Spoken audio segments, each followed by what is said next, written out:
বন্ধ ডেকে সাধারণ মানুষের সমস্যা সৃষ্টি করে কোনো লাভ হবে না, এতে সাধারণ মানুষের সমস্যা হয়। এই দিকগুলি বিবেচনা করা উচিত।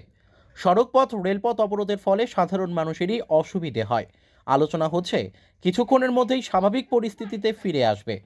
সোমবার ত্রিপুরা পুলিশের 150 বছর পূর্তি উপলক্ষে রবীন্দ্র শতবার্ষিকী ভবনে আর্ট এক্সিবিশন অনুষ্ঠানে বক্তব্য রাখতে গিয়ে কথা বলেন মুখ্যমন্ত্রী ডক্টর মানিক সাহা।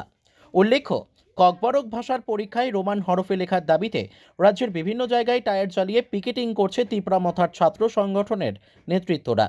এদিন রেল লাইনেও অবরোধ সংগঠিত করতে দেখা গেছে বন্ধ সমর্থনকারীদের।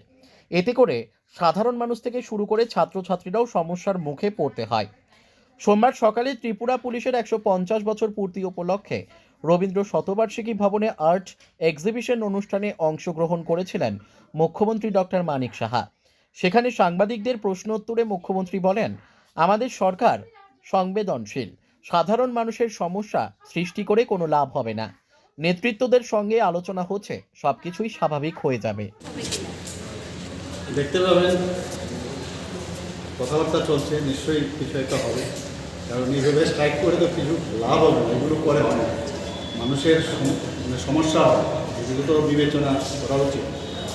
রাস্তার উপর রেল উপর এসব করে যারা সাধারণ মানুষ তাদের সমস্যা হয় আমরা দেখছি। আশা করি এটা জানি আমি, যাই হোক এগুলো আমি দেখছি আমি, এবং আমরা সবসময় আমাদের সরকার খুব সংবেদনশীল, আপনারা জানেন, এবং আশা করি সব কিছুই নর্মাল হবে। Bureau report, news daily Bharat.